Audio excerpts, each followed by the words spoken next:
Good evening, my watch friends. Today I would like to talk to you about NATO straps. A few weeks ago, I posted a photo of some vintage watch straps that I had saved for quite a while. I couldn't believe how many people responded asking about them and wondering if I was selling them and all of that stuff.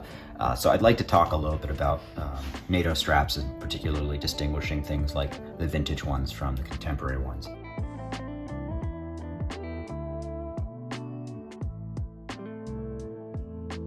So firstly, what is a NATO strap? A NATO strap has a strong relationship with the military. Military watches, generally speaking, have been made or manufactured with fixed bars in the lugs. The reason for that is because it's more sturdy. And so if you wear the watch with a strap placed through both the fixed bars, then should, for example, one of those bars fail, the watch still stays affixed to your wrist. You don't lose your watch. It's just a much sturdier design than a watch with spring bars. In terms of why they're called NATO straps, I'm not sure. Somebody else probably would know better than me in that respect. But collectors, we've all called them NATO straps. That's what the Ministry of Defense was calling these things. Now there are single pass NATOs, and then there are these types of NATOs which have two different keepers, one here and one here. But technically it's supposed to be 60 millimeters. In fact, I'm gonna post a photo of the actual spec sheet as per the Ministry of Defense. And let's talk now more specifically about the difference between the vintage stuff and more contemporary straps. On this side of the table, I've got the vintage straps, and here we have more contemporary straps. These are all manufactured, at least the contemporary ones, by a company called Phoenix. Now, Phoenix has been around for quite a while. They have been making these in the UK ever since they started, back in, I believe, the 60s or 70s. And so they've been supplying the straps to the Ministry of Defense for a while. But the webbing has changed throughout the years. And as you can see, it's not just the colors that are different. Now, this color, barring these two, of course, this color is known as Admiralty Gray.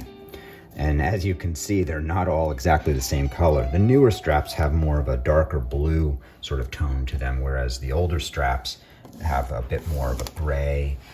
There's a little bit of blue, a little bit of teal in this one, even some purple in this one. So whether that's a product of the way that they've aged, the chemicals they've been in contact with over the years, or the fact, or the manufacturing itself, I'm not sure. All I know is that the vintage NATOs and the vintage Admiralty Gray color in particular is something that I found quite appealing because of the variation that you can find. There's another thing that's different about vintage versus more contemporary NATOs, and that is the hardware construction. First, the keepers tend to be a little thinner, which I really like. This one has very thin keepers. And by thin, I mean sort of slender in that respect. The keepers on the newer ones, as you can see, are much taller. And I'm not sure why that is, but it's quite a bit. It's not a huge difference, but it's noticeable. It's noticeable enough that I find when I'm wearing them, I like the slimmer keepers. I think it wears a little closer to the wrist and just sort of sleeker. There's another thing, and this was a greater area of differentiation, and that is that the hardware was chrome-plated brass. And as you see, as these age, you can start to see the brass coming through as the chrome wears out a little bit. The final thing I'd like to talk about in terms of the difference in construction is the thickness. The thickness is really notable.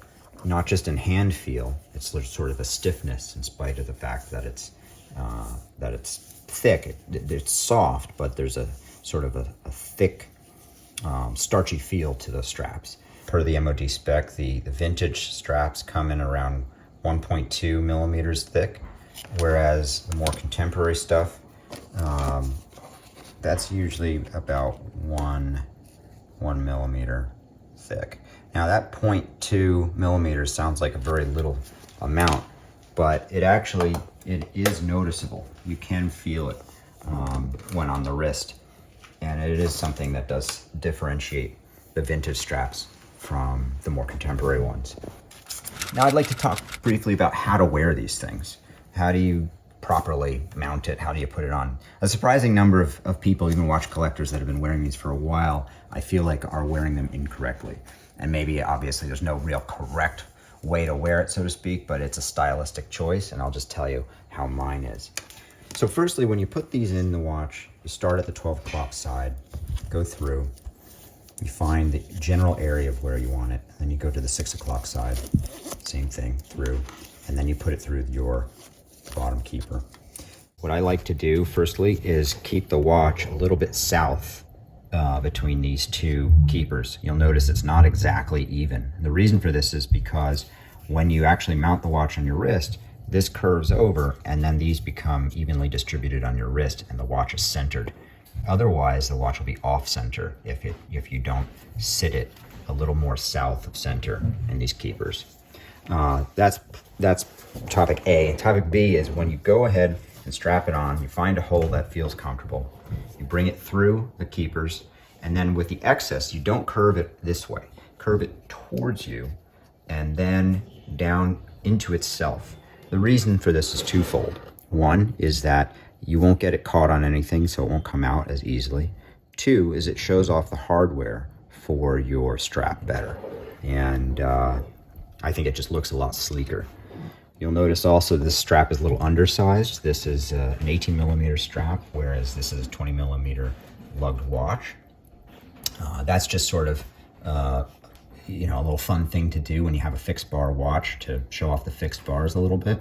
But obviously a 20 millimeter strap would be suitable for this watch, or any watch for that matter with 20 millimeter lugs, and looks really good as well. But that's part of the fun, right, is you can switch things up. So I hope you enjoyed that little talk about me nerding out about NATO straps. Hopefully it gives you a little bit of insight on how to identify the difference between vintage ones and contemporary ones and the differences between them. Enjoy your NATOs.